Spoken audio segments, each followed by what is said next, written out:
El mercado eficiente es una terminología que se populariza en los años 70 por la publicación de la famosa hipótesis o teoría de los mercados eficientes, que en sus siglas en inglés son EMH, Efficient Market Hypothesis, hipótesis o teoría de los mercados eficientes. Y lo que se quiso hacer entender y todavía se quiere hacer entender al público en general es que el mercado es errático y que no obedece a patrones, digamos que recurrentes, y que los especuladores son ilusos y que todo esto, la probabilidad es 50-50, pues el comportamiento de los precios son erráticos en todos los productos del mundo. Algo que sabemos que es totalmente falso. La idea de mentalizar a las masas es muy obvia y para eso están los medios de comunicación a través de los cuales pues incentivarán a la mayoría en una tendencia a comprar en la parte de distribución para ellos distribuir, que es precisamente distribuir es vender en porciones, grandes posiciones de cualquier producto, distribuirla mientras más personas se distribuya mejor, que son las que van a sustentar la próxima caída. La acumulación también no es más que eso. Y en la acumulación es donde vamos a ver entonces muy pero muy malas noticias, mientras el dinero fuerte está acumulando, está absorbiendo de diferentes medios y propietarios todas estas posiciones que se están vendiendo. En base a esto y en base a las herramientas como mediáticas, las noticias, los periódicos, la radio, etcétera, etcétera, pues se logra este ciclo de precio que ya conocemos de fase acumulación, alza, distribución y baja, que es lo que se repite continuamente mediante estas, digamos que historietas que quieren venderle al público, es para justificar que el mercado se mueve errático y la realidad es que hay una sola causa por la que el mercado es errático y es porque necesita volumen, necesita liquidez. Ustedes van a observar en cualquier gráfico y en cualquier temporalidad que el mercado, los precios de un mercado en realidad tienen dos fases, es la fase tendencial y la fase de rango.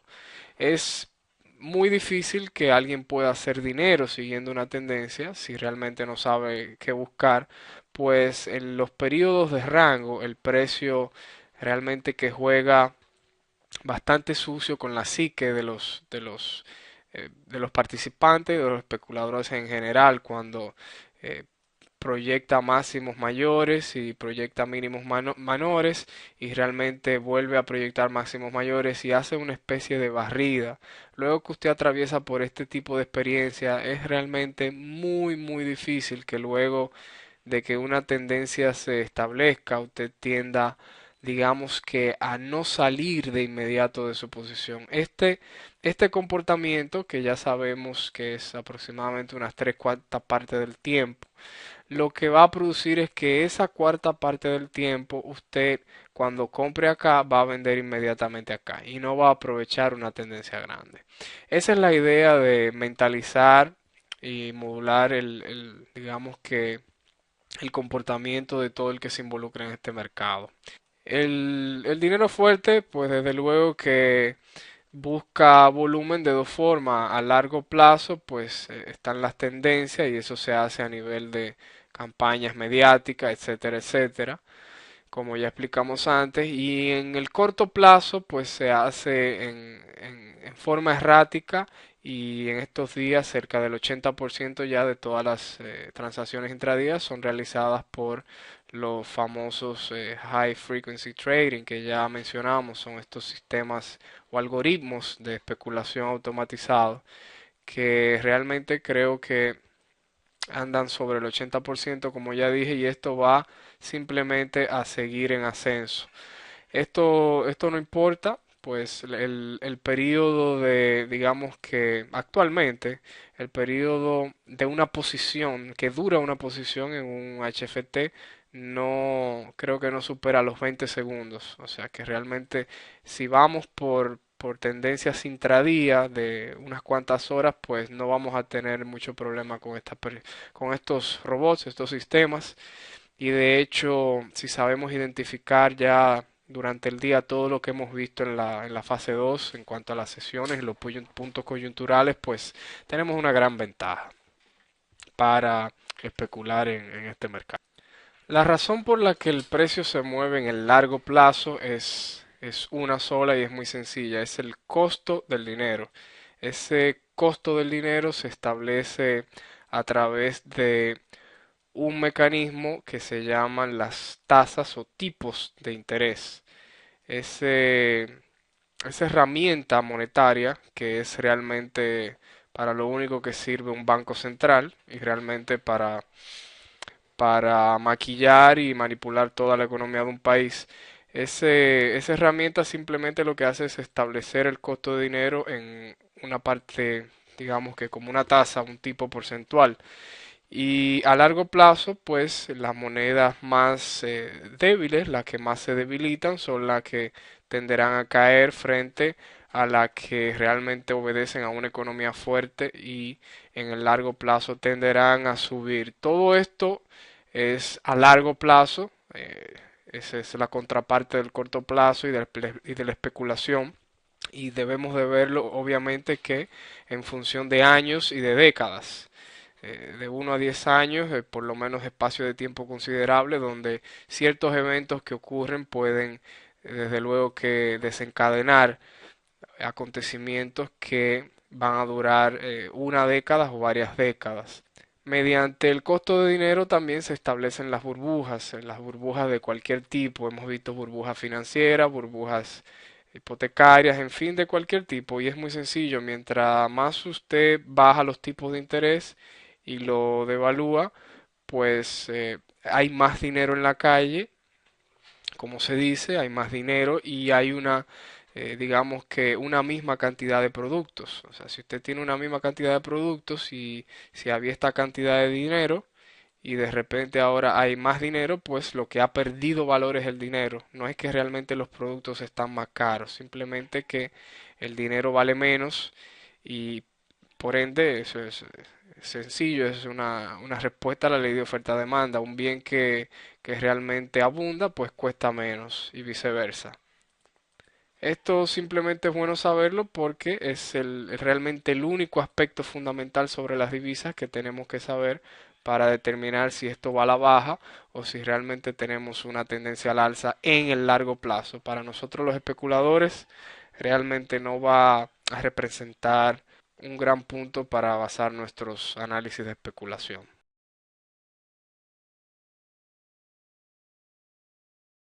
La dinámica precio-tiempo es realmente el concepto que a ustedes le va, digamos que a suministrar una óptica del mercado completamente diferente.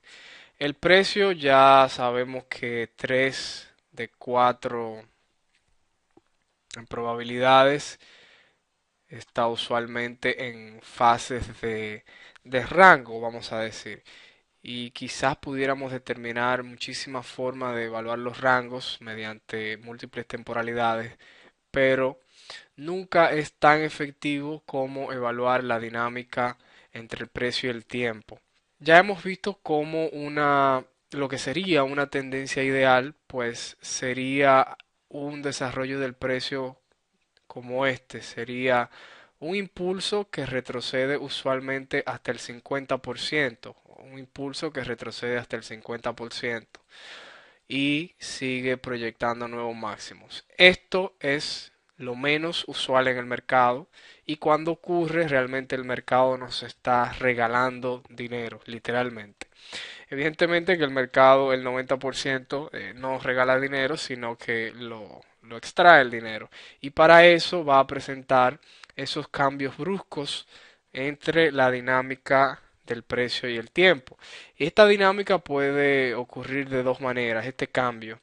La primera, digamos que es entre temporalidades y la segunda es de rango a tendencia.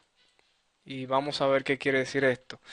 Cuando observamos el primer cambio en la dinámica precio-tiempo, lo que vamos a ver esto, lo que tenemos aquí en este esquema, es una tendencia que venía a la baja. Vamos a asumir que esto es H1, simplemente para tener algo en mente y elaborar este esquema. Decía que imaginemos que esto viene cayendo en una tendencia bastante geométrica y de repente hay digamos que un quiebre brusco y un cambio en el ángulo. Es bastante vertical. Esto es típico y esto ocurre todos los días. En algún mercado, por lo menos, vamos a decir que de los 25 o 30 pares de divisas más comunes, por lo menos en la mitad o en el 80% esto lo vamos a ver todos los días. El precio rompe bruscamente con esa geometría que traía a la baja y vuelve y cae bruscamente. Forma una sección, la sección la vamos a ver ahora en la en el próximo segmento, pero solamente sepamos ahora que el precio lo que ha hecho en este punto es, en esta zona 2 es cambiar la dinámica entre el precio y el tiempo mediante un cambio de temporalidad. Este gran impulso y este otro gran retroceso simplemente lo que me está diciendo es que en vez de esta geometría que venía en H1, quizás en este punto la geometría va a cambiar, por decir algo, quizás va a cambiar a M5. Puede ser M10, M15, M30, pero la idea es que va a haber un cambio de dinámica y se va a efectuar mediante un cambio de temporalidad. El segundo es de rango a tendencia. Y en este caso pudiésemos tomar también el mismo ejemplo y decir que esto viene de tendencia y pasa a rango, pero este sería un poco más ilustrativo. Vemos que viene una tendencia alcista y de repente el mercado empieza a barrer arriba y abajo. Empieza, si tomamos el último swing, en la última pierna, impulso y retroceso de la tendencia, vemos que empieza a salir por arriba y a salir por abajo. Esto realmente obedece más a una condición de rango y lo que trata es, en esta segunda parte, ya es bastante claro, que es de sacudir a los vendedores, a los compradores, sacudir a todo el mundo y obtener todo el volumen que el mercado necesita. ¿Cómo enfrentarnos a estos cambios bruscos de dinámica precio-tiempo? Es sumamente sencillo. Cuando nos encontramos, por ejemplo, en una eventualidad como esta y el precio cambia a la zona 2, es altamente probable de que esto va a servir de soporte y de que el precio va a venir a buscar los máximos nuevamente. Y la forma de abordarlo es sencillo, ya lo vimos también en la sesión de trampas. Yo simplemente voy a esperar que el precio, que por lo general sacude un poco aquí cuando llega, yo simplemente voy a esperar que el precio pues me establezca una nueva tendencia. En esta es, digamos que en estos momentos es la única ocasión donde no necesariamente tenemos que esperar esto, que el precio pues rompa un máximo, simplemente porque este periodo de cambio brusco vertical de precio, de dinámica precio-tiempo, pues no necesita que el precio, digamos, venga hasta acá arriba para yo esperar una entrada. Todo lo contrario, este es muy probable que sea mi punto de salida y de toma de beneficios. Cuando la dinámica en la zona 3 vuelve a cambiar y vuelve a establecer esa geometría, pues yo simplemente tengo que tomar el primer máximo que se forme o quizás simplemente entrar entre el primer mínimo mayor. Y me refiero a que va a haber un mínimo y un segundo mínimo. Ese segundo mínimo mayor, que sería el primer mínimo, mayor al mínimo de digamos que del cambio brusco. Yo puedo entrar y buscar en ese punto algún patrón, evidentemente de velas, de reverso, interesante, por lo general un engolfe pues la condición de clímax es muy probable que ocurra acá. Aquí ya yo quizás buscaría un engolfe o quizás un clima más pequeño en este pequeño retroceso que se va a realizar en una temporalidad menor. También esa es otra opción. Yo puedo tomar ese retroceso o quizás el primer retroceso y digamos que ampliarlo y llevarlo a una temporalidad menor y esperar que salga de alguna, digamos que de alguna formación de acumulación en este punto que está aquí abajo.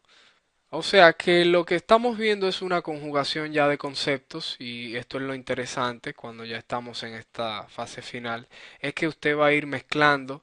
Ya vimos que aquí se produce una trampa, ya vimos que hay un cambio brusco de precio-tiempo, ya vimos que empieza a producirse una tendencia, ya yo puedo saber también que en esta parte lo que va a haber es un proceso de acumulación, ya yo puedo también definir que digamos que en esta zona donde se va a producir el testeo, vamos a identificarlo como la puesta a prueba de este nivel horizontal. También puedo introducir ya mi concepto de volumen y hacer, digamos que una comparación entre los dos volúmenes que llegan a este punto de base. O sea que ya tenemos suficientes conceptos para poner en práctica a estas alturas y quizás es probable que tengamos uno, dos, tres, cuatro y quizás cinco razones por las cuales yo voy a entrar en una zona como esta.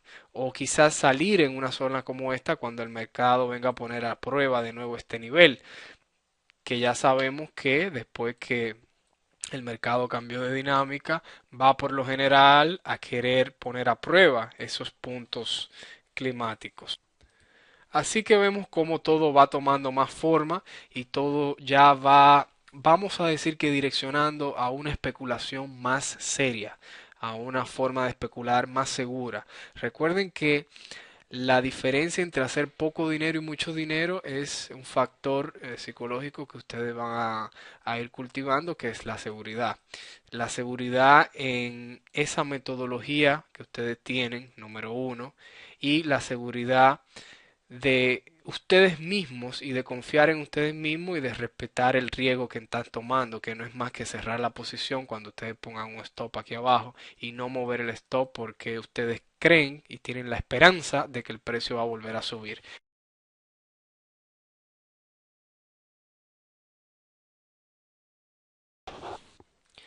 Las secciones del precio son realmente el mismo ciclo del precio, pero que ocurren de una manera brusca, violenta y que no obedecen a esa línea que habíamos hablado ya anteriormente, a ese grado estándar, esos 45 grados, vamos a decir que siempre buscamos en, digamos que en la proyección de una tendencia alcista, que es el caso ideal que nos proporciona un movimiento extendido a lo largo del tiempo. Ya sabemos que si en vez de tener ese 45 grados tenemos un grado mucho menor, pues quizás lo que estamos observando es digamos que un retroceso en una tendencia que viene a la baja y que luego va a continuar.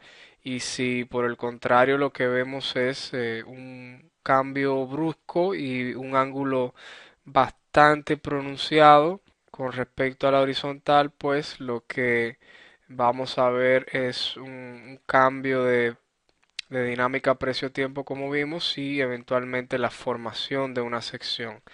La lógica de una sección es muy simple, es realmente, podríamos identificarlo como un ciclo del precio con acumulación. Y si vamos a verlo en una sección invertida primero, antes de ver ese esquema, podría ser algo así, es una acumulación, una tendencia alcista, una distribución y una tendencia bajista. Es exactamente lo mismo, es el mismo ciclo del precio, pero que ocurre de manera violenta, de manera sumamente rápida y que rompe con una estructura que ya lleva el precio con una dinámica precio-tiempo imperante anterior a la sección. La sección típica que vamos a encontrar realmente es cuando el segundo punto cruza un poco ese nivel horizontal, esa base, porque realmente esto es una pirámide lo que forma la sección y lo que vamos a ver por lo general si es una sección invertida es que el precio va a digamos que a penetrar un poco la base de la sección. Si estudiamos una sección en medio de, o si estudiamos las secciones en general en medio de una tendencia, vamos a observar que en una tendencia alcista, y esto ustedes se van a dar cuenta desde ahora, a partir de ahora van a identificar secciones inversas, o sea, secciones alcistas, vamos a decir también, que no es más que el vértice apuntando en dirección de la tendencia. O sea, siempre vamos a ver el vértice apuntando en dirección de la tendencia. El, el concepto, digamos que fundamental que debemos de buscar es que en este punto, en el vértice, en la parte de los volúmenes tenemos que observar volúmenes de clímax, tenemos que observar grandes volúmenes. Vemos también como de igual manera que en esta tendencia al alza, vemos también que en una tendencia a la baja, pues lo que vamos a encontrar es realmente una sucesión de sesiones en forma, digamos que bajista, sesiones a la baja, que no es más que la dirección del vértice, pues apuntando hacia abajo en la misma dirección de la tendencia imperante. Lo interesante de saber de las secciones es que las líneas horizontales que se van a formar, digamos que en el vértice y en la base de una sección, a lo largo de las tendencias o de las temporalidades mayores, estas líneas van a constituir puntos sumamente importantes, puntos muy relevantes, y esos puntos ustedes se darán cuenta que se van a conjugar con todas las cosas que ya hemos visto, con los números redondos, esos números que vimos, cero, doble cero, triple cero, con situaciones de soportes y resistencias importantes. Siempre vamos a ver, por ejemplo, cómo esas líneas horizontales, esos niveles que marcan, vamos a decir, una sección, luego van a proveer puntos interesantes en el mercado de soporte y resistencia. Y como les decía anteriormente, ya vemos cómo todos los conceptos van convergiendo hacia un mismo punto, y esa es la idea de realmente manejar todos estos conceptos avanzados, es que vamos a ir dándonos cuenta de que a medida que conozcamos mejor la estructura sobre la cual el mercado se desarrolla y los precios de todos los productos, pues vamos a entender y vamos a tener más seguridad de enfrentarnos a todos estos contextos. En relación al volumen que vamos a identificar en cada punto de la sección, pues ya podemos ir aplicando lo que vimos en la relación precio-volumen. Ya sabemos que si el volumen 2 es menor que este volumen 1, lo más probable es que el precio va a seguir este patrón, va a caer. No necesariamente va a caer hasta este punto, ya va a depender de lo que el precio desarrolle en esta zona, pero sí ya sabemos de entrada que en el futuro inmediato no va a volver a testear la base de la sección. Si por el contrario el volumen 2 es mayor que B1, pues el escenario a esperar es que el precio vuelva a testear el nivel de la base acá arriba en caso de que tengamos esta sección bajista, pues el vértice está apuntando hacia abajo. Lo que me indica de que el volumen 2 sea mayor que B1, y ya lo vimos en la relación precio-volumen, no es indicativo de que va a haber un quiebre. Sí es indicativo de que va a volver. Ya eso lo sabemos. Ahora yo tengo que evaluar ese B3, si ese B3 realmente es mayor que en este caso mi B1 y mi B2, pues las posibilidades del quiebre son bastante altas. Si ese B3, por el contrario, es menor que este B2, pues esto simplemente va a ser una trampa, y en la mayoría de los casos lo que se va a producir realmente es otra pequeña sección dentro de esta sección bajista, otra pequeña sección bajista, lo cual es sumamente negativo y vamos a, en este punto, vamos a identificar cuando el precio llegue a esta zona, vamos a utilizar todas las herramientas que ya hemos visto anteriormente, que son algún proceso de trampa con las velas de reverso que ya hemos visto como el engolfen, que en este caso que es a la baja, o simplemente si supongamos que esto es en la temporalidad H4, pues yo voy a tomar en este punto y voy a identificar ese potencial reverso que por lo general va a venir de nuevo a buscar aquí abajo, pues el simple hecho de una sección no es más que el mercado está preparando una estructura para empezar a sacudir arriba y empezar a sacudir abajo. Así es que si yo identifico el inicio de, vamos a decir que de esta caída, lo voy a identificar de esta manera. Voy a ver realmente este impulso que llegó, lo voy a ampliar, vamos a decir de esta manera, y simplemente voy a esperar pues que el último.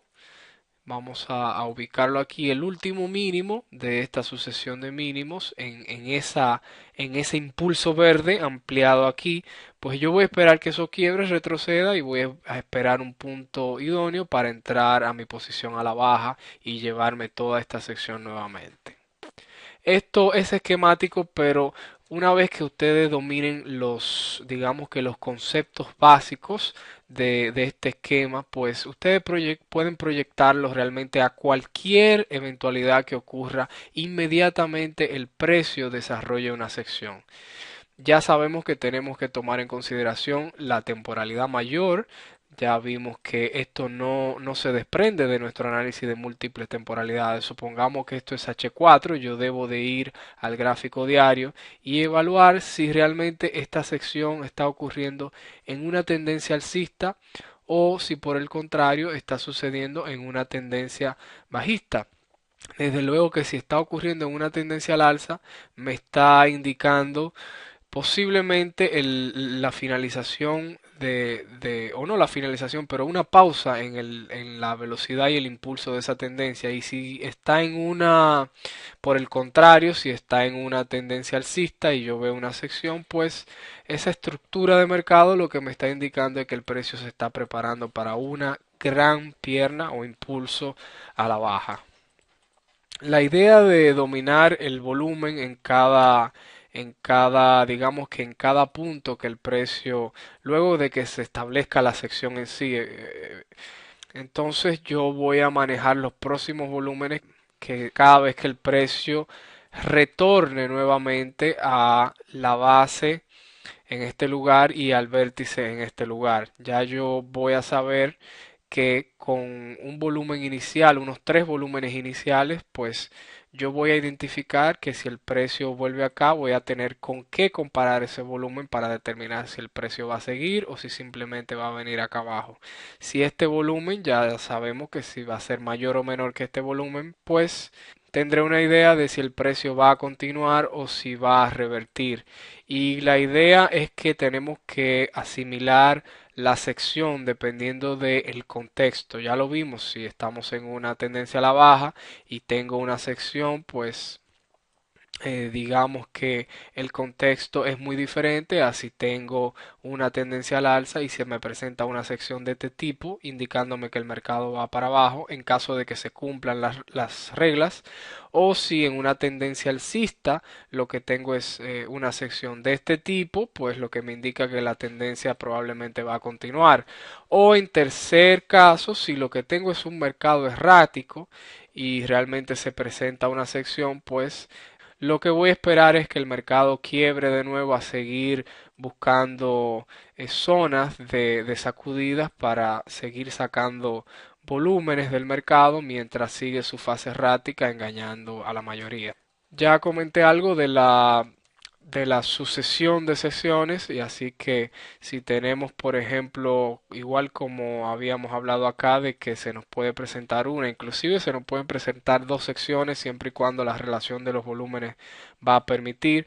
Muchas veces la relación de volúmenes no es vamos a decir que la más adecuada y no nos indica nada. Así es que en esos casos simplemente tenemos que seguir el precio porque el volumen no es la única herramienta que tenemos. Si el volumen no me está diciendo nada, dígase si la diferencia entre el B1, el B3 y el B2 no me dice nada, pues yo quizás puedo combinar el mercado y debo combinar, perdón, el precio con lo que ya mencioné antes, quizás una señal de vela, una, como explicamos ya, un quiebre de esta tendencia alcista y se convierta a la baja, esperar un proceso de distribución y entrar. Y todo eso combinarlo pues con lo que veremos a continuación de las correlaciones. Así es que vemos cómo todo se va añadiendo, pero la idea es saber que si yo tengo una, dos, tres, cuatro, cinco herramientas de las cuales yo voy a, o sobre las cuales yo voy a utilizar una o a tomar una decisión para entrar al mercado, yo no necesito tenerla a las 5. Si yo tengo dos o tres es suficiente. Si tengo cuatro o cinco, pues simplemente me está indicando que a mayor convergencia de todas mis herramientas, pues que realmente son basadas en lo que el mercado está haciendo. Yo no estoy proyectando, yo no estoy diciendo que esto tiene que subir porque hay tres olas, o yo no estoy tratando de predecir y de pronosticar. Yo simplemente estoy siguiendo el precio, el volumen y el tiempo. Como ya vimos que son las tres datas que nos van a mantener con los pies en la tierra. Cuando nosotros predecimos, estamos prediciendo. O sea, no hay mucha ciencia en eso. Cuando estamos utilizando precio, tiempo y volumen, estamos actuando sobre la base de lo que el mercado está realizando y no en base a una predicción que yo esté determinando.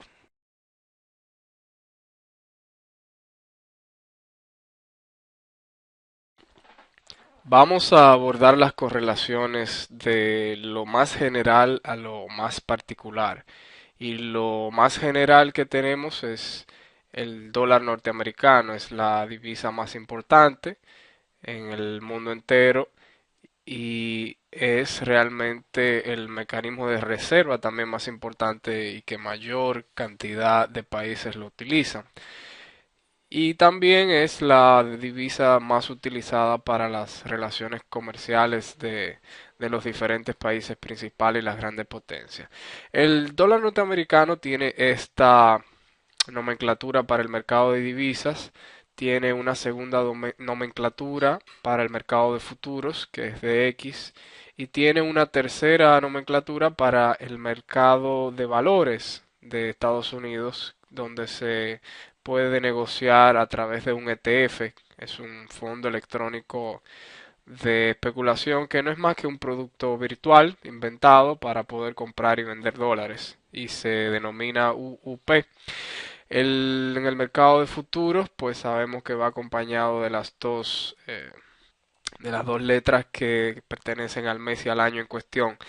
En mercado de divisas, donde nos interesa, pues es el USD acompañado de la otra divisa correspondiente. En esta gráfica vemos claramente esta gráfica de velas, que es la que estoy ahora mismo sombreando, es el índice de futuros.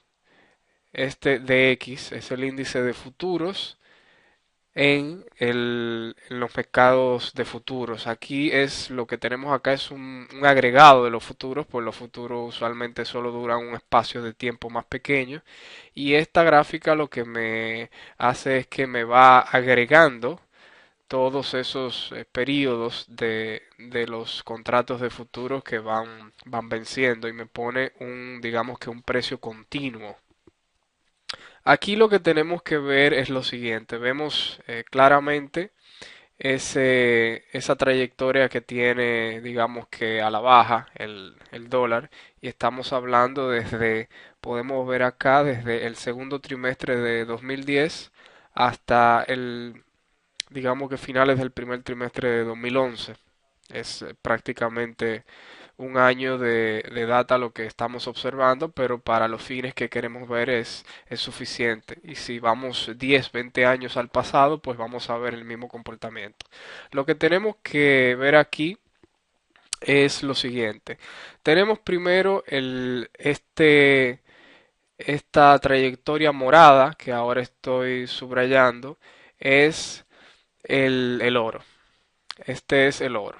Vemos claramente la divergencia que hay, pues mientras el dólar va hacia abajo, pues el oro va hacia arriba.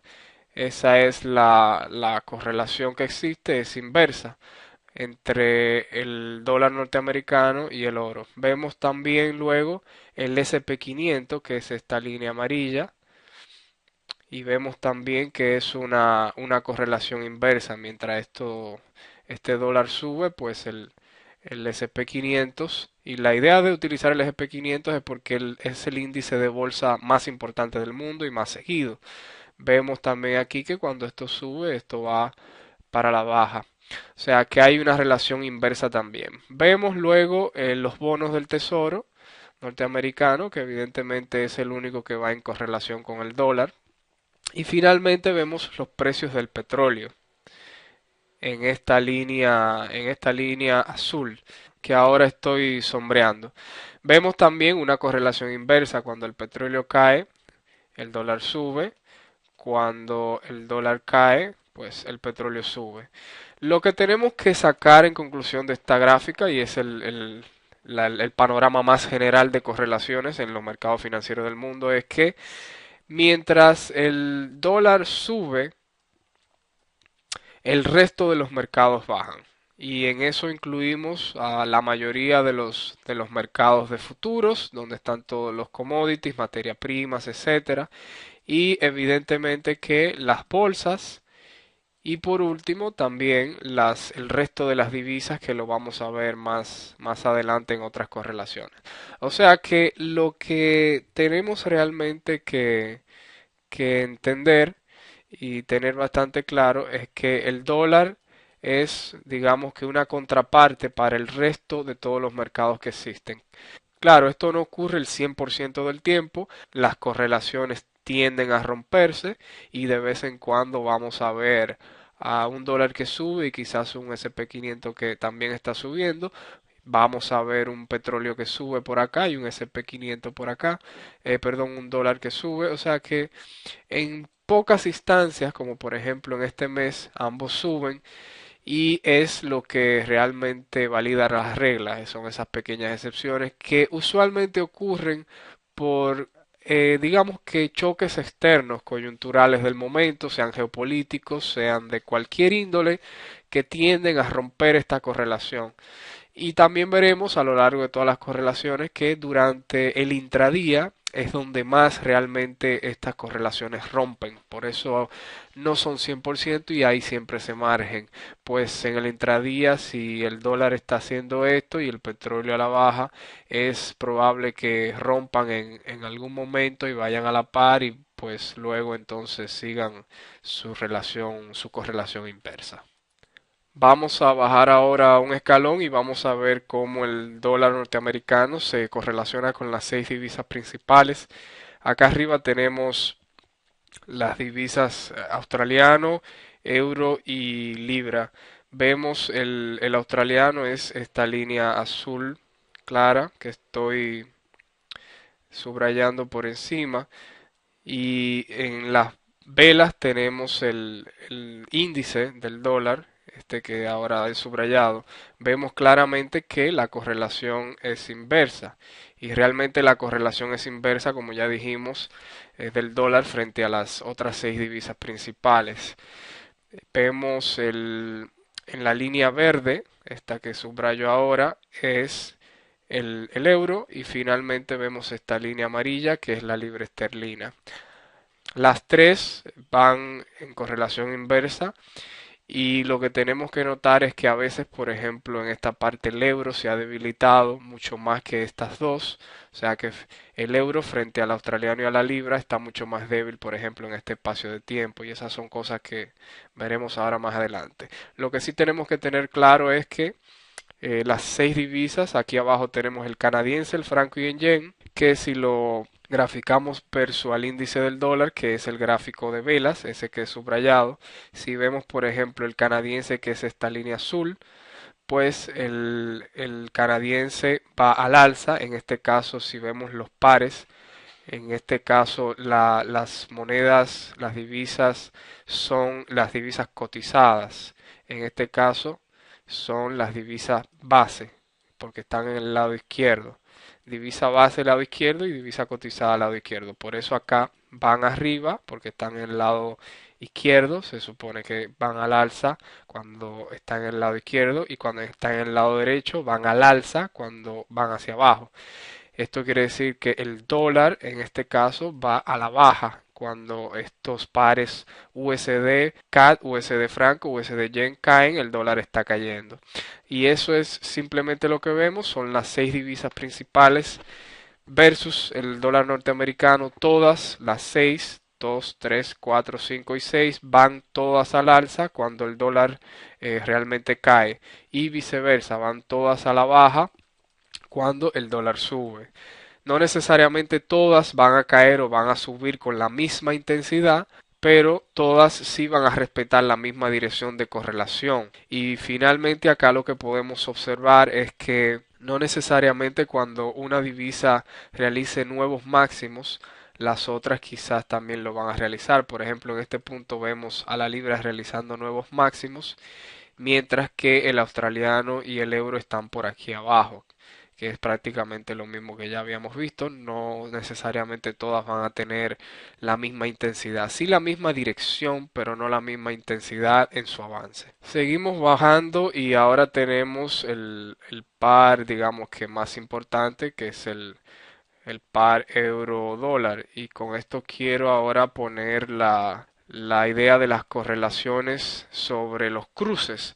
Tenemos el euro-dólar en gráfico de barras, este que está acá bastante claro, que ahora estoy subrayando, y vamos a analizarlo frente a los seis cruces que este par presenta para operar, que son frente al australiano, al canadiense, al franco, a la libra, al yen y al neozelandés. Vemos que efectivamente el euro como moneda base al lado izquierdo va realmente a obedecer su correlación en la mayoría del tiempo. Y es sencillo, cuando nosotros negociamos cualquier cruce del euro, simplemente estamos comprando euro o vendiendo euro. La idea es que simplemente está cotizado en diferentes monedas. ¿Cuándo esa correlación se va a romper? Cuando alguna de esas monedas en la cual se está cotizando el euro cambie su intensidad y fortaleza con respecto a las demás monedas principales.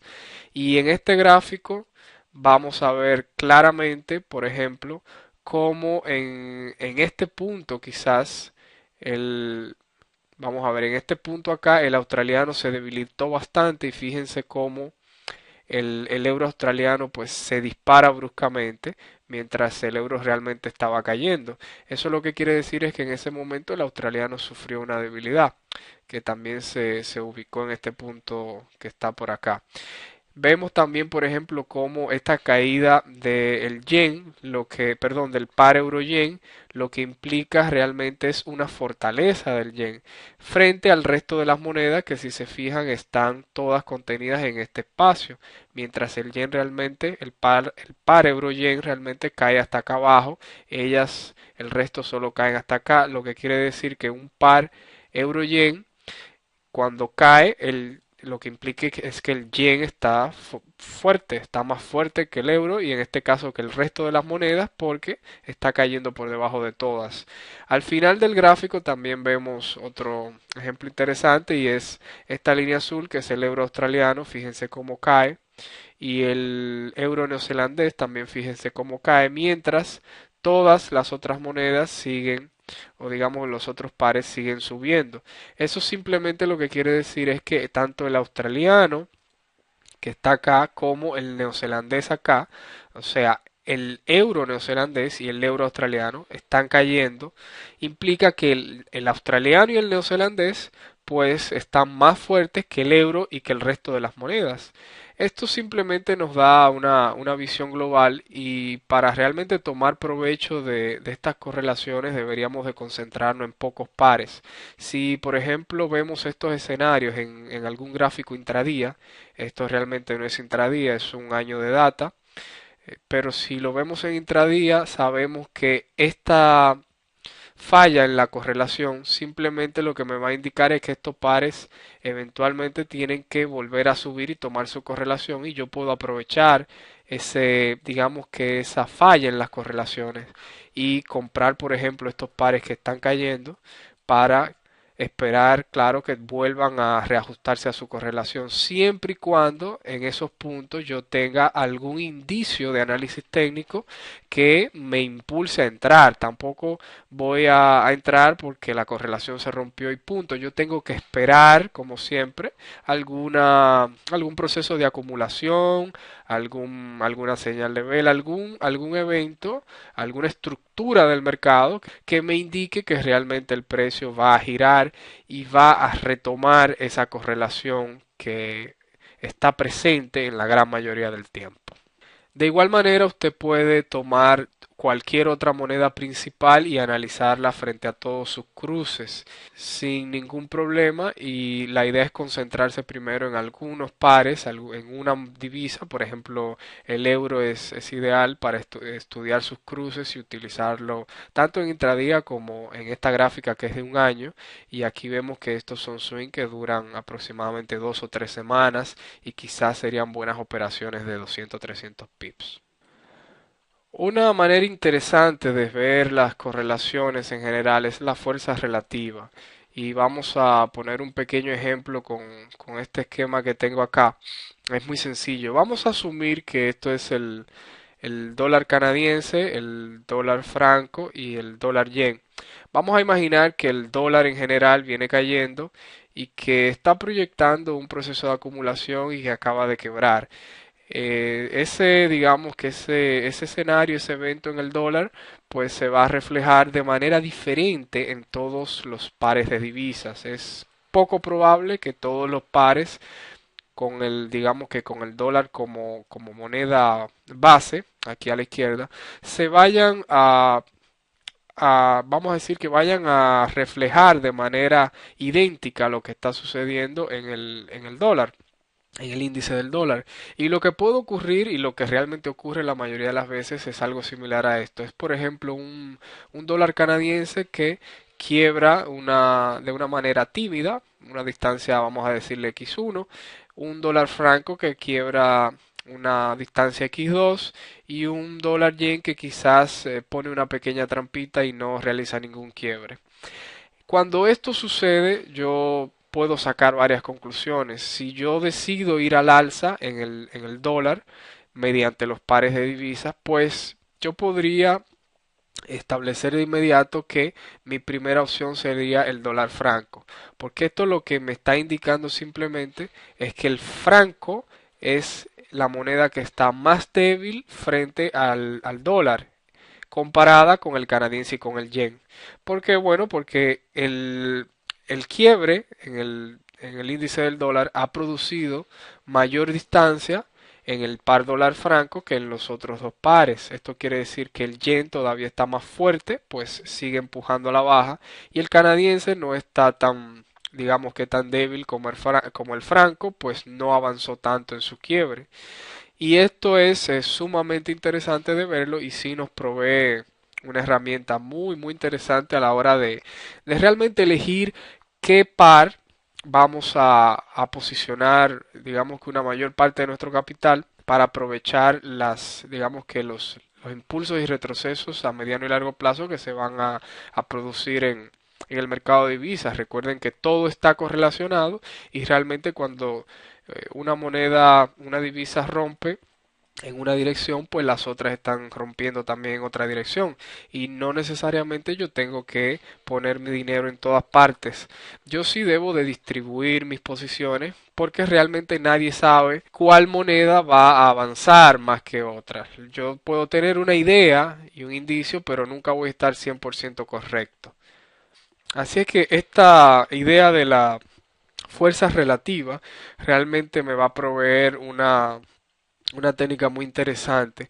Yo pudiera, por ejemplo, cuando esto sucede, desechar, por ejemplo, una posición al alza en el yen y quizás posicionarme un 70% en dólar franco y un 30% en dólar CAP, porque el hecho de que esto haya quebrado en menor cantidad que esto, no quiere decir que no pueda seguir al alza. Inclusive, ¿por qué no me posiciono 100% acá? Bueno, porque en lo que estos pares se consolidan para volver a, digamos, que a reiniciar su tendencia, nueva tendencia alcista, es probable que ocurra algo, alguna estructura del mercado en esa zona digamos que de descanso del precio para continuar otro impulso en ese retroceso. Quizás ocurra alguna estructura del mercado que me indique que yo deba salir de este par y que ahora deba de permanecer en este. Y quizás entonces yo cierro acá y puedo agregar algo acá. Todo esto es realmente esquemático y es solamente para darle la idea general.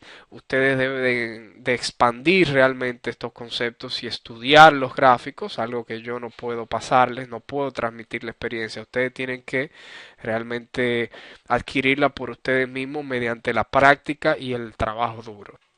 Finalmente, sí podemos ver que en una eventualidad de que este quiebre que observamos al alza en el dólar sea un quiebre fallido y inmediatamente presente una estructura y quiera continuar a la baja, quizás respetando una estructura general a la baja que lleva, una tendencia bajista a largo plazo, entonces lo que me indicaría este análisis de fuerza relativa es que mi mejor posición para ir a la baja ahora sería el par dólar yen, pues fue el que me presentó menor fortaleza en el dólar y mayor fortaleza en la divisa cotizada frente al dólar en estos tres pares. O sea, aquí mi análisis me daría una indicación inversa y es de que si el dólar pues va a fallar y realmente este quiebre fue una, digamos que una trampa o simplemente en este periodo de tiempo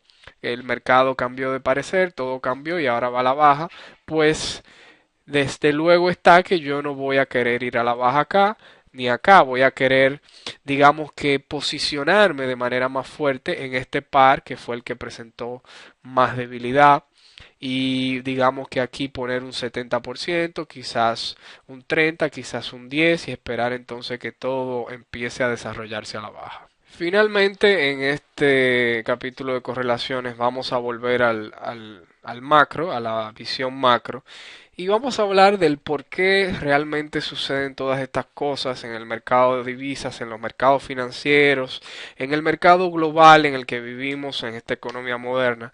Hablamos un poco al inicio, pero vamos a verlo ahora de manera gráfica. Y lo que yo tengo acá es una línea negra que la podemos ver claramente. Esa línea negra es el SP500. Vamos a decir que el mercado de valores por excelencia más seguido y más importante del mundo. En la línea azul tenemos la tasa o tipo de interés a corto plazo de la Fed, de la Reserva Federal, el Banco Central de Estados Unidos. Ya sabemos que no es federal, es privado, no es reserva, porque realmente no reservan nada. Es un banco que no es privado, tiene accionistas y es la banca norteamericana. Y lo que tenemos que saber es que entonces hay ciertos intereses que ellos obedecen y no realmente lo del público en general. Lo que vamos a ver aquí, finalmente tenemos en la línea roja los bonos a 10 años. Esto es un esquema muy sencillo y es realmente el por qué suceden las cosas, por qué suceden las burbujas inmobiliarias, las burbujas bursátiles, por qué tenemos ciclos económicos, por qué tenemos crisis, etcétera, etcétera.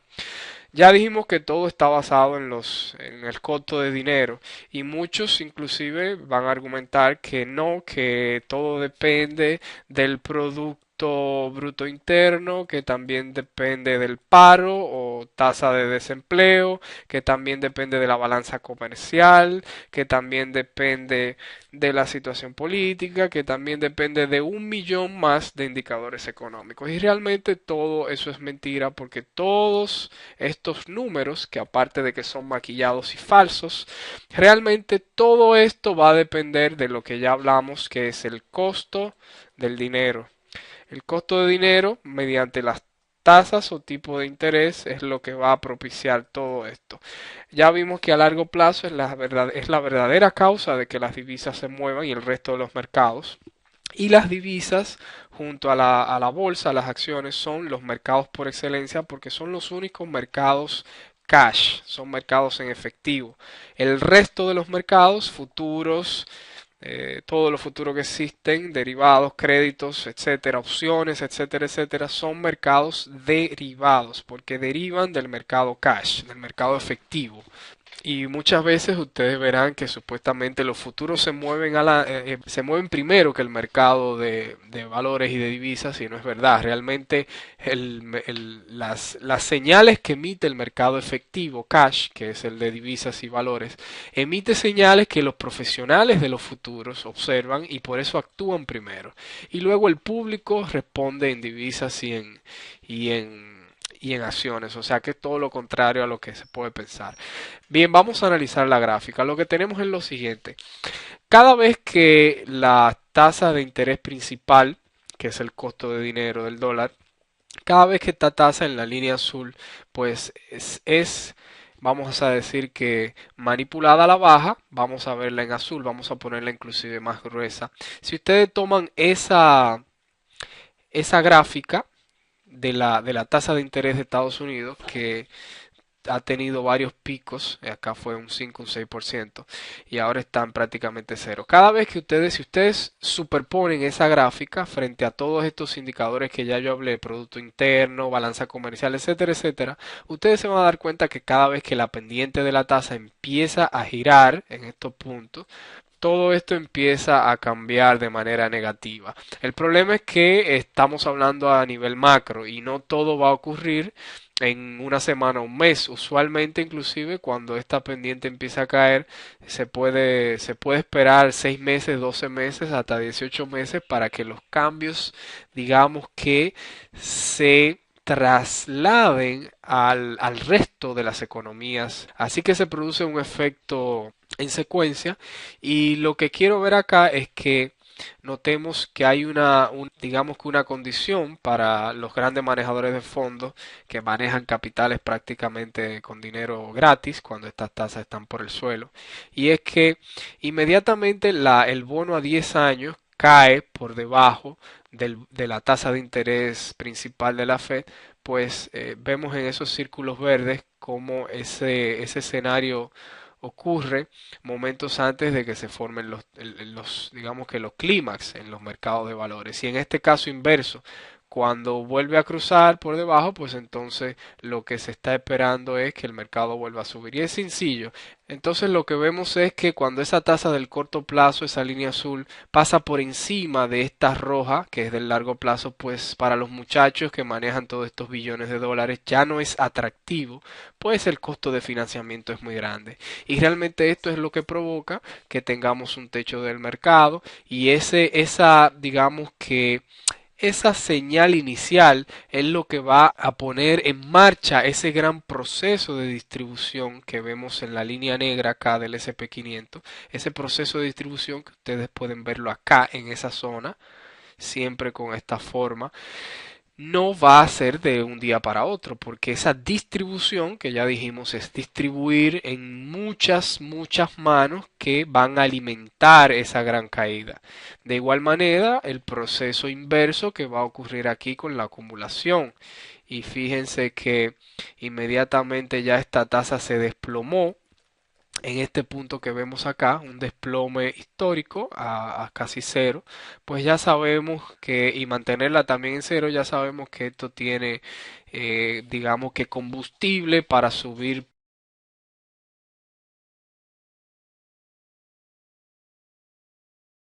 Todos los conceptos expuestos en este curso avanzado, usted debe de estudiarlo y analizarlo en el pasado.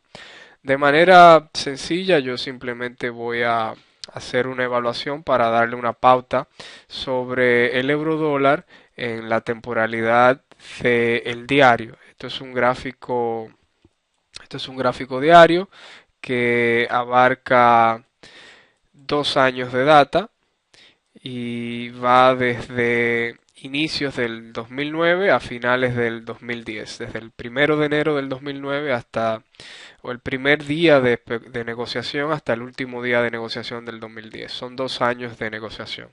Y vamos a analizar la manera La fase tendencial, la parte A. La parte B se la dejo para que ustedes hagan el trabajo duro, que es indudablemente necesario para poder trabajar este negocio. Vemos a inicio del 2009 un claro proceso de acumulación que nos arrojó esta tendencia. Luego vimos ese claro proceso de distribución. Tenemos otra acumulación acá y otra distribución acá. Esto nos dio una, dos y tres excelentes tendencias para capitalizar. Lo que tenemos que considerar es cuánto se movió el precio, y entre esas tres tendencias el precio se movió aproximadamente 8.400 pips.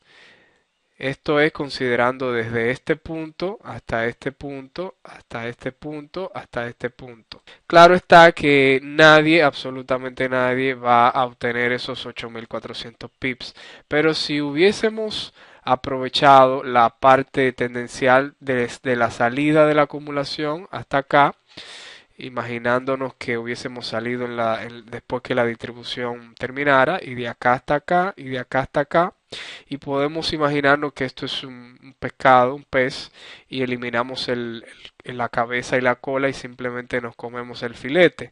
Pues es exactamente lo mismo, la tendencia es el filete. Y si consideramos solamente esta parte del filete, como yo digo, pues hubiésemos colectado unos 5.500 pips aproximadamente en un periodo de 2 años. Para un inversor, digamos que a corto o largo plazo, o un especulador agresivo, vamos a decir que un inversor agresivo, porque estos movimientos usualmente duran 6 meses, de 6 meses a un año.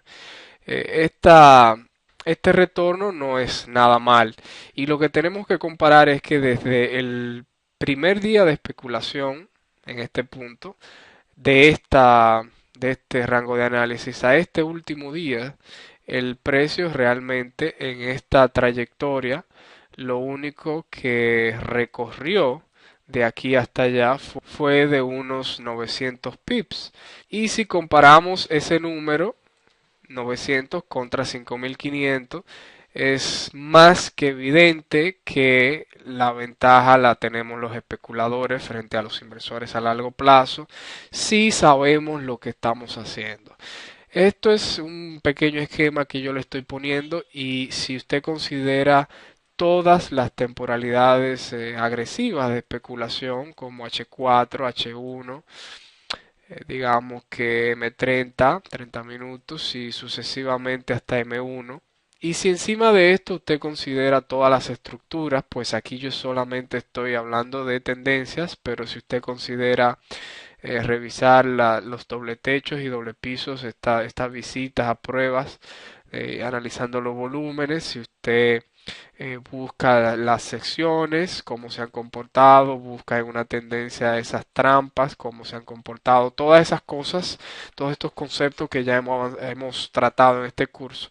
Usted puede tomar cualquier temporalidad de estas agresivas y cualquier estructura del precio, y si usted combina todas estas cosas, usted tiene muchas, pero muchas horas de trabajo para entrenar su ojo técnico. Y esto es indudablemente que un requisito obligatorio si usted quiere hacer dinero en el mercado. Usted no va a hacer dinero siguiendo a nadie, ni siguiendo sistemas ni metodologías, si usted no sabe analizar el precio y ejecutar, y para ello necesita pues estudiar el precio en el pasado. Este es el verdadero análisis del pasado, o backtesting como muchos le llaman. Es esto, es analizar el precio en el pasado y ver lo que ha ocurrido, que va a seguir ocurriendo una y otra vez mientras las emociones del ser humano sean las mismas.